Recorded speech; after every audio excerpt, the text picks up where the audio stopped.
नमस्कार दोस्त। कल का जो वीडियो था उसमें हमने सीखा था कि जो चार्टर अधिनियम थे, जो चार्टर एक्ट थे 1773 से लेकर 1853 के बीच में जो आए, 1773 से 1853 तक जितने भी चार्टर एक्ट आए हमने कल उसे डिटेल से देखा था। आखिरी जो चार्टर एक्ट था 1853 का, उसमें हमने देखा था कि पहली बार जो सिविल सर्वेंट की एग्ज़ाम थी, जो सिविल सेवा की एग्ज़ाम थी, उसके लिए परीक्षा मतलब एग्ज़ाम की व्यवस्था की गई। उससे पहले एग्ज़ाम नहीं लिए जाते थे, ऐसे ही चुन लिया जाता था। हमने ये देखा था। लेकिन उसी बीच में 1757 में जो संघर्ष हो जाता है, जो लड़ाई हो जाती है, जो क्रांति हो जाती है भारतीयों की तरफ से, तब ब्रिटिश वालों को लगा कि अब ऐसे काम नहीं चलेगा। तो उसके ठीक अगले ही वर्ष 1758 में एक अधिनियम लेकर आते हैं जो ब्रिटेन के महारानी रहती है, और उस टाइम पे जो आता है उसको बोलते हैं भारत शासन अधिनियम। ठीक है, तो अब 1858 से लेकर जो 1947 तक अधिनियम आएंगे उसको भारत शासन अधिनियम बोलेंगे। ठीक है, तो पहला भारत शासन अधिनियम 1858 में आया।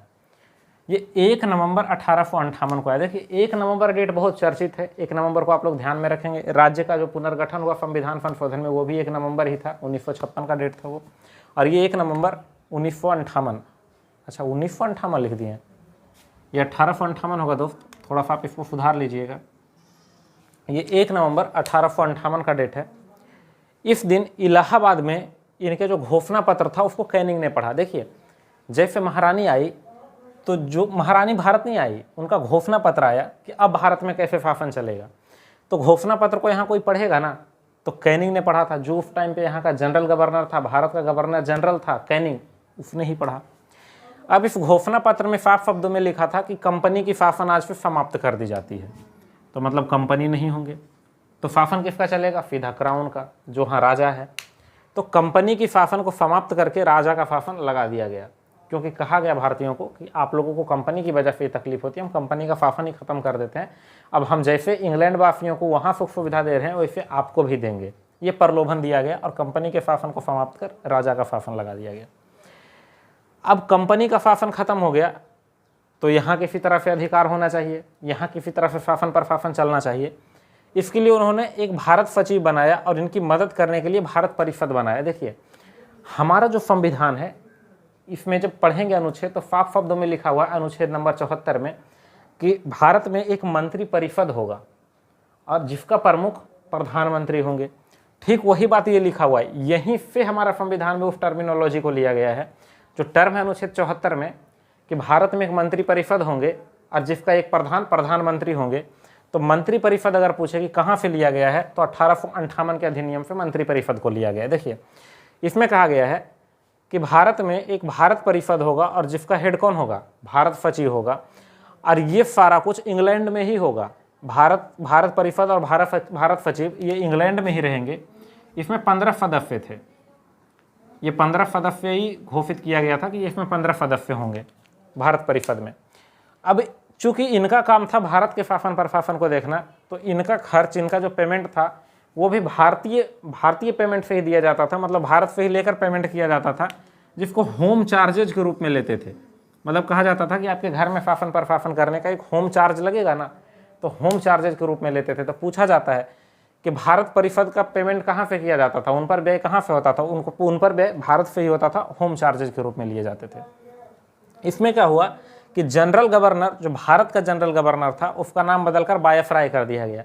और उस टाइम पे जनरल गवर्नर कौन थे? Lord Canning. कौन थे? Lord Canning. तो लॉर्ड कैनिंग ही पहला वायसराय होंगे, अंतिम भारत के जनरल गवर्नर होंगे। तो लॉर्ड कैनिंग पहला वायसराय बने। इतना इससे इंपॉर्टेंट है, आप ध्यान दीजिएगा। पहली बार जब विद्रोह हुआ तो कंपनी का अधिकार समाप्त, राजा का अधिकार आया। ठीक है, अब राजा का अधिकार आया तो कोई एक मंत्री परिषद चाहिए था देखने के लिए, तो भारत परिषद का गठन किया गया। उसका हेड एक चाहिए था, भारत सचिव बना दिया गया। उनको पेमेंट देना है, भारत से ही दिया जाता था होम चार्जेज के रूप में। ये काम खत्म हो गया। अब जनरल गवर्नर जो लॉर्ड कैनिंग थे, उनका नाम बदलकर वायसराय कर दिया गया, लॉर्ड कैनिंग ही रहे। ठीक है, तो ये जो जनरल गवर्नर थे, उन्होंने ही इस पत्र को पढ़ा, जो वहाँ से खत आया था, जो वहाँ से पूरा लिख करके आया था, प्रस्ताव आया था। तो उसको 1 नवंबर 1858 को इलाहाबाद में लॉर्ड कैनिंग ने पढ़ा। ठीक है, उसके बाद में अगला अधिनियम 1861 का भारत शासन अधिनियम। उसके 3 वर्ष बाद 1861 में एक अधिनियम आता है ये अधिनियम बहुत इंपॉर्टेंट है।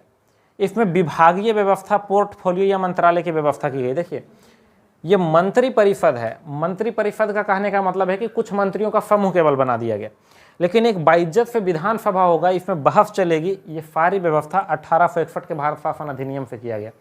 तो अगर ऐसे क्वेश्चन पूछे कि मंत्री परिषद कहाँ से लिया गया है, तो 1858 से, लेकिन विधानसभा या लोकसभा या संसद ये कहाँ से लिया गया है, तो 1861 से। अच्छा, इस टाइम पे भी लॉर्ड कैनिंग है थे, तो किसके टाइम पे लिया गया है, कैनिंग। इसको दिमाग में रखेंगे कि लॉर्ड कैनिंग के समय ही विधानसभा को भी लिया गया है। पोर्टफोलियो या विभागीय व्यवस्था उसी को कहते हैं मंत्रालय व्यवस्था। इसमें एक और बड़ा बात हुआ कि जो वायसराय थे उनको अध्यादेश जारी करने की शक्ति दी गई। अभी अध्यादेश जारी करने की शक्ति किसको, राष्ट्रपति को। देखिए अध्यादेश होता क्या है, अध्यादेश ये होता है कि मान लेते हैं देश में कोई हॉट टॉपिक चल रहा है, मतलब बहुत ज़रूरी है इस पर कुछ ना कुछ कानून लाना, नहीं तो कुछ ज़्यादा ही बवाल खड़ा हो जाएगा। तो ऐसे टॉपिक पर कानून लाया जाता है। तब कानून कैसे आएगा, पहले भारत परिषद या भी मंत्री परिषद उसको पारित करेगा, संसद से पारित करेगा, फाइनल मोहर अभी राष्ट्रपति, उस टाइम वायसराय लगाते, तब जाकर वो कानून पास होता। तब कहा गया कि अगर मंत्री परिषद या राज्य परिषद उपस्थित ना हो, तो भारत परिषद उपस्थित ना हो, तो ये बहुत टाइम लग रहा है, तो इमरजेंसी केस में वायसराय को ये पावर दिया गया कि आप कोई कानून अपना मर्जी से भी ला सकते हैं, बाद में उसे भारत परिषद मंजूरी दे देगी या नहीं देगी। अगर नहीं देगी तो खत्म हो जाएगा वो कानून, मंजूरी दे दी तो कानून रह जाएगा। अभी भी अध्यादेश ऐसे ही है, राष्ट्रपति कोई कानून लाते हैं जब या तो लोकसभा भंग हो चुका होता है या लोग कोई इमरजेंसी कंडीशन रहती है, तो राष्ट्रपति अध्यादेश ला देते हैं और उसके बाद संसद से उसको पारित करवा लिया जाता है। अगर नहीं पारित होता है तो फिर वो अध्यादेश खत्म हो जाता है, 6 महीने में ऑटोमेटिक खत्म हो जाता है। इस सबको डिटेल से पढ़ेंगे हम लोग अनुच्छेद में, ठीक है। लेकिन इतना ध्यान में रखिए कि राष्ट्रपति द्वारा जारी किया गया एक कानून को अध्यादेश कहते हैं। अगर उसको संसद पारित कर देती है तो वो कानून बन जाता है, नहीं तो फिर समाप्त हो जाता है। ऐसे ही अध्यादेश जारी करने का शक्ति उस टाइम वायसराय को दिया गया। तो देखिए यहाँ पे 3 क्वेश्चन एकदम क्लियर है कि मंत्री परिषद कहाँ से लिया गया, 1858 के भारत शासन अधिनियम से। मंत्रालय, देखिए मंत्री परिषद मतलब लोगों का संगठन का बात कर रहा है, मंत्रालय एक व्यवस्था का बात कर रहा है। तो मंत्रालय, विधानसभा या विभागीय व्यवस्था ये कब से आई, भारत शासन अधिनियम 1861 से। अध्यादेश की शक्ति 1861 से। आईपीसी और सीआरपीसी भी 1861 से आई है, इसीलिए 1861 इतना इंपॉर्टेंट है क्योंकि बहुत इंपॉर्टेंट चीज़ आई है। आईपीसी जो होता है, आईपीसी का मतलब होता है, इसका फुल फॉर्म होता है Indian penal code. Indian penal code, इसके तहत आपको पुलिस गिरफ्तार करती है। इसको हिंदी में धारा बोलते हैं, ठीक है। अपने संविधान में अगर बात करें, संविधान में तो है नहीं, अलग से किताब लिखी हुई धारा की 511 धारा है, ठीक है। ध्यान में रख सकते हैं कि 511 धारा है। इंडियन पिनल कोड बोला जाता है ना धारा 302 के तहत। जैसे धारा 302 में साफ लिखा हुआ है कि किसी को अगर मर्डर कर देता है आदमी तो फिर धारा 302 के तहत गिरफ्तार होगा। हाफ मर्डर में 307 ऐसे लिखा हुआ है, ठीक है। तो ऐसे ही एक धारा लिखा हुआ, जैसे अनुच्छेद है ना 395, ऐसे धारा 511 है इस किताब में, ठीक है। आईपीसी इसके तहत पुलिस गिरफ्तार करती है। और सीआरपीसी को बोलते हैं क्रिमिनल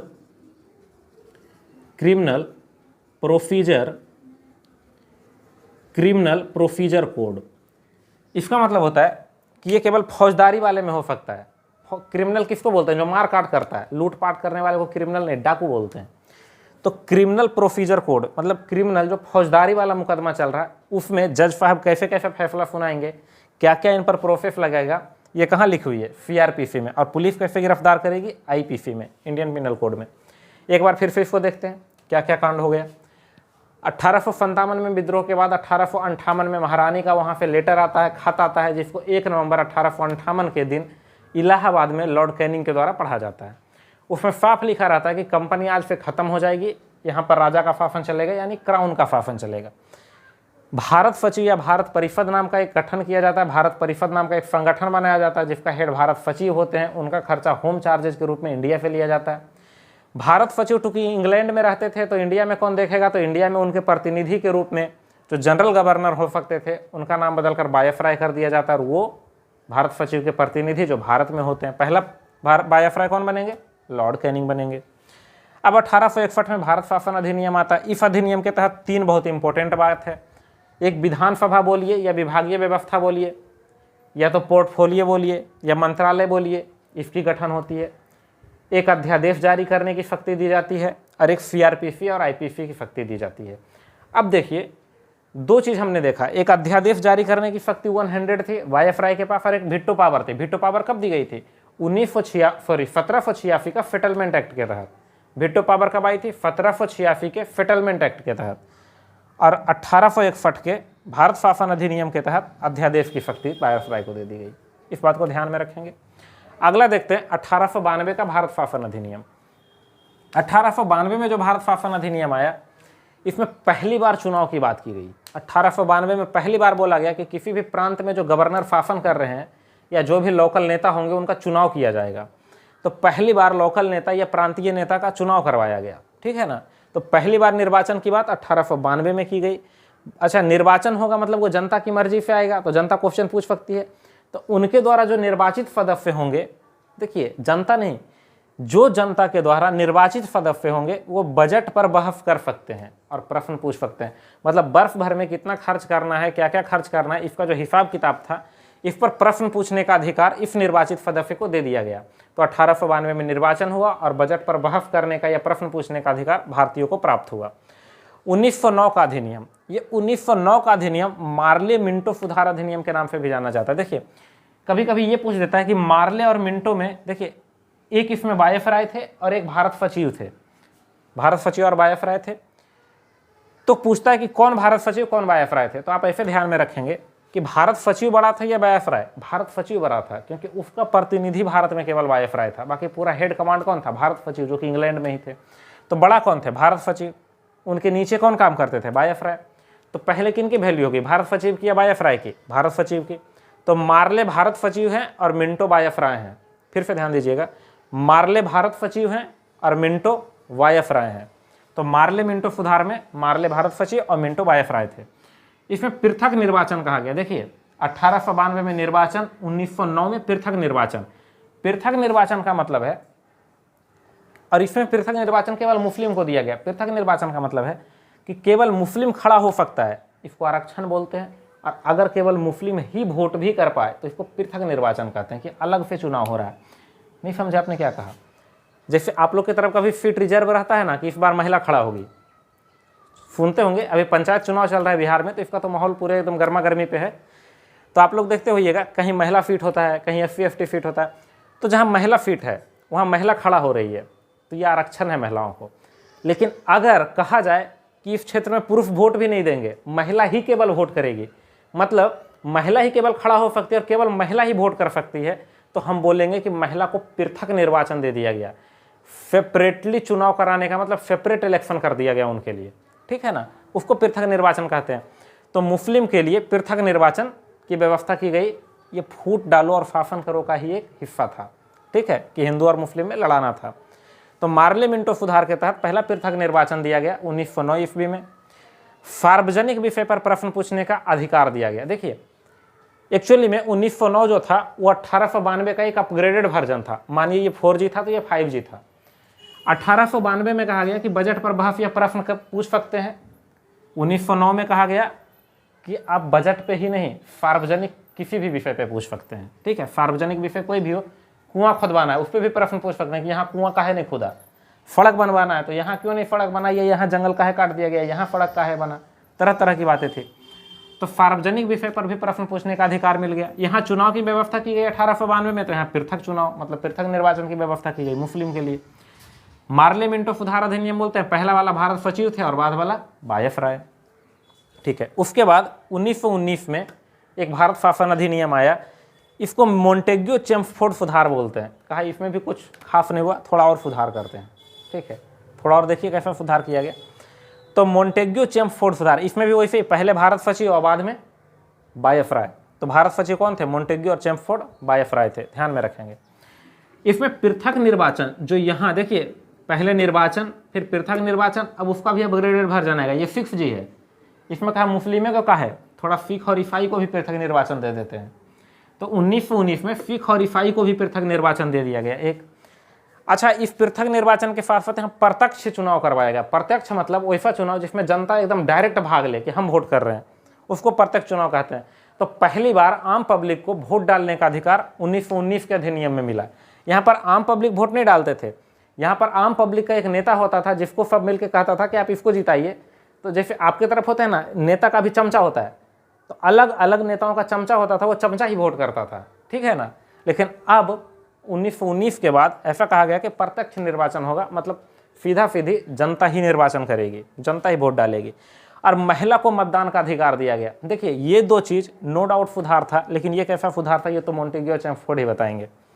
महिला को मतदान का अधिकार दिया गया और प्रत्यक्ष चुनाव करवाया गया, और पृथक निर्वाचन फिक्स और रिफाई को दे दिया गया। देखिए 1892 में निर्वाचन, प्रश्न पूछने का अधिकार केवल बजट पे। 1909 का अधिनियम जो आया उसमें सार्वजनिक विषय पर भी प्रश्न पूछेंगे, और वहाँ निर्वाचन था तो यहाँ पृथक निर्वाचन मुसलमानों को। आगे आया एक और अपग्रेडेड वर्जन, पृथक निर्वाचन फिक्स और रिफाई को भी, प्रत्यक्ष चुनाव भी, और महिला भी चुन सकती है, महिला भी वोट डाल सकती है। ये हमने भारत शासन अधिनियम यहाँ तक देखा। थोड़ा 1919 में और भी कुछ हुए हैं, इसको थोड़ा एक स्क्रीन शॉट लीजिए, थोड़ा यहाँ पहले 1919 वाले को डील करते हैं। ले लिए,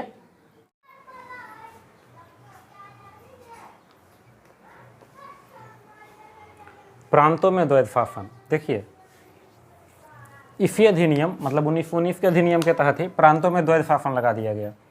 इस द्वैध शासन में विषय को दो भाग में बांट दिया गया, एक संरक्षित विषय और एक हस्तांतरित विषय। देखिए संरक्षित विषय अंग्रेज अपने हाथ में रखे, और इस पर प्रश्न पूछने का भी अधिकार नहीं था, कोई नहीं कुछ पूछ सकता था कि ऐसा क्यों हो गया, ऐसा क्यों। इसमें मेन सब्जेक्ट थे, जैसे सैनिक, परिवहन, डाकघर, ये सब इसमें रखा गया। और हस्तांतरित में छोटे मोटे विषय को रख दिया गया। उस टाइम पे शिक्षा और स्वास्थ्य को उतना वैल्यू कौन देता था, तो शिक्षा और स्वास्थ्य को हस्तांतरित विषय में रख दिया गया, और इसमें भारतीयों को ये विषय दे दिया गया, ठीक है ना। और इस पर प्रश्न पूछने का भी अधिकार दे दिया गया कि कोई भी प्रश्न पूछ सकता है कि ऐसा क्यों हुआ, ऐसा हो सकता था, ऐसा क्यों नहीं हुआ, ठीक है। और इसी अधिनियम के तहत विधानसभा, जिसकी गठन 1861 में हुई थी, इस बात के लिए क्लियर रहिए। देखिए भारत परिषद और भारत सचिव की जो गठन है वो 1858 में हुई थी, लेकिन विधानसभा या विभाग, देखिए कोई सेवा क्षेत्र या फिर जगह की स्थापना बात हो रही है, विधानसभा, विभाग, मंत्रिमंडल, तो ऐसे बातों के लिए अगर कोई सभा की टाइप के बिहेवियर आ रही है या फिर ऐसा आ रहा है कि किसी भवन का नाम आ रहा है, तो 1861 है।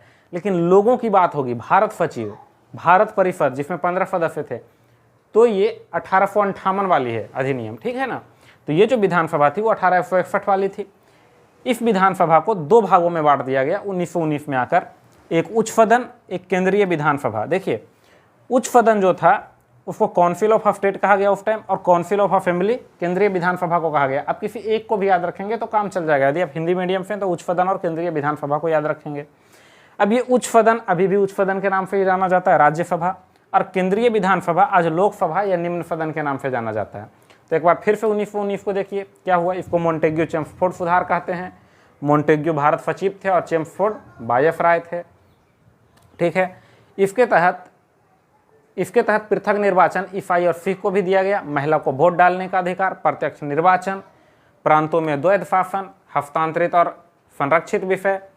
उसके बाद में विधानसभा को दो भाग में बांट दिया गया। तो पूछेगा लोकसभा या राज्यसभा का कंसेप्ट कहाँ से आया है, तो 1919 का भारत शासन अधिनियम से, ठीक है। आइए समझते हैं 1935 का भारत शासन अधिनियम। इसे बहुत सारा चीज़ अपना संविधान में लिया गया है, इसीलिए अगर कहा जाता है कि संविधान किस अधिनियम की फोटोकॉपी कही जाती है, तो आप 1935 आंसर कर देंगे। सीधा पूछता है कि संविधान किस अधिनियम का फोटोकॉपी या छाया प्रति है, तो 1935 का अधिनियम आंसर हो जाता है, ठीक है। हालांकि सारे नहीं है, कुछ कुछ प्रावधान है, फिर भी ऐसा बोल देते हैं क्योंकि मैक्सिमम प्रावधान यहीं पे लिए गए। देखिए यहाँ प्रांतीय द्वैध शासन को समाप्त कर दिया गया। अभी इसके पहला अधिनियम में प्रांत में द्वैध शासन लगाया गया था, जिसको समाप्त कर दिया गया। कुछ बड़ा वो लोग सोच रहे थे प्रांत को छोड़ के कहाँ लगा दिए, केंद्र में। देखिए हर समय किसी चीज़ को वो विस्तार कर रहे थे, अपग्रेड कर रहे थे। 92 में चुनाव आया, 1909 में उन्होंने उसको पृथक निर्वाचन बनाया, 1919 में और ज़्यादा निर्वाचन को फैलाया, पृथक वाले को ईसाई और सिख को भी दे दिया। वैसे ही 1919 में प्रांत में द्वैध शासन लगाया, तो 1935 में देखा कि प्रांत में हटा दो, अब केंद्र में ही सीधा लगा दो, तो केंद्र में लगा दिया। ये सेम विषय के साथ केंद्र में लगा। 1935 के अधिनियम के तहत ही म्यांमार को आज़ादी मिली। म्यांमार को आज़ादी की घोषणा 1935 में की गई, जिसके तहत 1936 में म्यांमार को भारत से आज़ाद अलग कर दिया गया। मतलब इसी के तहत हाईकोर्ट का गठन हुआ। आपने पढ़ा होगा, हमने जब बताया था फोर्स में, विदेशी फोर्स में, तो उसमें बताया था कि सुप्रीम कोर्ट कहाँ से लिया गया, अमेरिका से, अमेरिका या यूएसए जिससे बोलिए, जबकि हाई कोर्ट 1935 के अधिनियम से। संघीय बैंक मतलब सीधा रिजर्व बैंक ऑफ इंडिया की बात कर रहा है, ये कब लिया गया? 1935 के अधिनियम से आरबीआई की स्थापना हुई है। फूची, देखिए दो फूची यहाँ पे ली गई, एक संघ फूची और एक राज्य फूची, जबकि आपको हम पढ़ा चुके हैं समवर्ती फूची ऑस्ट्रेलिया से और अब फिफ्थ फूची कनाडा से लिया गया है। तो फूची, बैंक, हाई कोर्ट, म्यांमार आज़ाद, केंद्र में द्वैध शासन, ये सब 1935 से ध्यान में रखेंगे, ठीक है। भारत शासन अधिनियम का एक ओवरव्यू देखते हैं 1858 से बाद का। 1858 में क्या हुआ? लॉर्ड कैनिंग ने पढ़ा, कंपनी को समाप्त कर दिया गया। भारत सचिव, भारत परिषद, ये इंग्लैंड में, उनका वेतन होम चार्जेज के रूप में भारत से। 1861 में क्या क्या हुआ? विधानसभा का गठन, वायसराय को अध्यादेश का पावर, आईपीसी और सीआरपीसी, 1861 खत्म हो गया। उसके बाद 1892 निर्वाचन, पहली बार निर्वाचन का व्यवस्था किया गया 1892 में, इंपॉर्टेंट यही है। उसके बाद में बजट पे बहस, ये भी 1892 में। 1909 में बजट के अलावा जो भी सार्वजनिक मैटर था उस पर भी क्वेश्चन पूछने का अधिकार। निर्वाचन जो पहले लिया गया था 1892 में, उसको थोड़ा पृथक निर्वाचन में बदला गया, मुसलमानों को दिया गया, ठीक है। उसके बाद 1919 में इस पृथक निर्वाचन को बढ़ाकर ईसाई और सिख को भी दिया गया, प्रत्यक्ष निर्वाचन किया गया और महिलाओं को भी भागीदारी दी गई। 1919 में ही प्रांत में द्वैध शासन ठोक दिया गया और जो विधानसभा का गठन हुआ था 1861 में, उसको दो भाग में बांट दिया गया। ऐसे याद रखिएगा, एक को उच्च सदन, एक को निम्न सदन। निम्न सदन को ही केंद्रीय विधानसभा कहा गया उस टाइम, ठीक है। ऐसे उच्च सदन निम्न सदन हम लोग अभी पढ़ते हैं तो ध्यान में रखना आसान होता है। ऐसे याद रखिएगा, केंद्रीय विधानसभा उसको कहा गया। अभी ये राज्यसभा, ये लोकसभा है, नाम से क्लियर है, ये उच्च सदन राज्यसभा होगा तो ये फिर लोकसभा है, ठीक है। 1935 का अधिनियम में ये प्रांत का द्वैध शासन को समाप्त कर सीधा सेंटर में, केंद्र में द्वैध शासन ठोक दिया गया। म्यांमार को आज़ाद कर दिया गया, हाई कोर्ट का गठन, संघीय बैंक आरबीआई की स्थापना, सूचियाँ लिया गया है यहाँ से, एक संघ सूची और एक राज्य सूची, जबकि समवर्ती सूची ऑस्ट्रेलिया से और अब फिफ्थ सूची कनाडा से लिया गया है। अब समझते हैं थोड़ा सा कैबिनेट मिशन। देखिए 1946 में कैबिनेट मिशन भारत आया। अब ये जो कैबिनेट मिशन था, इसको लाने वाले का ट्रिक काल है। ये तीन अधिकारी उसमें आए, K for Cripps, A for Alexander और एल फॉर लॉरेंस। काल के लास्ट वाला जो एल आता है उसमें जो लॉरेंस है वही इसका हेड था, मतलब अध्यक्ष कमेटी का, कैबिनेट मिशन का अध्यक्ष कौन था? लॉरेंस, ठीक है। याद रखेंगे काल से क्रिप्स और अलेक्जेंडर और लॉरेंस। ये पूछ देता है कि निम्नलिखित में से कौन कैबिनेट मिशन के सदस्य नहीं थे, ठीक है। इन तीनों का नाम दे देगा और एक और कुछ अंगड़ मंगड़ दे देता है, वो नहीं था, ठीक है। ऐसे ध्यान में रखेंगे। इसने दो सिफारिश की कि संविधान सभा का गठन किया जाएगा, संविधान का निर्माण होगा, और जब गठन किया गया तो ये संविधान सभा कब से कब तक कारगर रहा? 1946 से लेकर 50 तक। और कहा गया कि अंतरिम सरकार का गठन होगा, मतलब जब हम भारत को छोड़ कर जाएंगे तो हमारे ही देश के जो अभी शासन प्रशासन में है वायसराय और जो भी मंत्रिमंडल है, ये शासन प्रशासन का काम देखेगी, कुछ आपके देश के नेता से जो संविधान सभा में नेता होंगे उनकी मदद से, और इस सरकार को अंतरिम सरकार नाम दे दिया गया। और कहा गया कि जब तक चुनाव वगैरह नहीं हो जाता आपके देश में, आपका नेता नहीं गठन हो जाता है, तब तक हमारे यहाँ का जो भी वायसराय वगैरह है ये आपके देश का कार्यभार को देखेंगे। तो इस सरकार को अंतरिम सरकार कहा गया। और ये कब से कब तक रहा भारत में? 1947 से लेकर 1951 में, ठीक है। यहाँ तक अंतरिम सरकार ने भारत पे शासन किया। तो ये हमारा पूरा फोर्स था कि अपना संविधान कैसे डेवलप हुआ। हमने विदेशी फोर्स को भी देख लिया, देश वाले फोर्स को भी देख लिया। इसके अलावा कोई फोर्स नहीं पढ़ना है।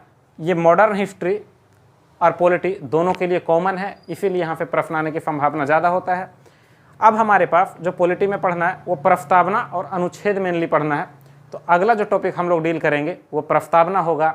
तो मिलते हैं अगले वीडियो में। अगर आप वीडियो पसंद आया है, कंटेंट आपको अच्छा लगता है तो लाइक कीजिए, शेयर कीजिए और सब्सक्राइब करना ना भूलें ताकि हमारा वीडियो आप तक जल्द से जल्द पहुंच पाए। धन्यवाद।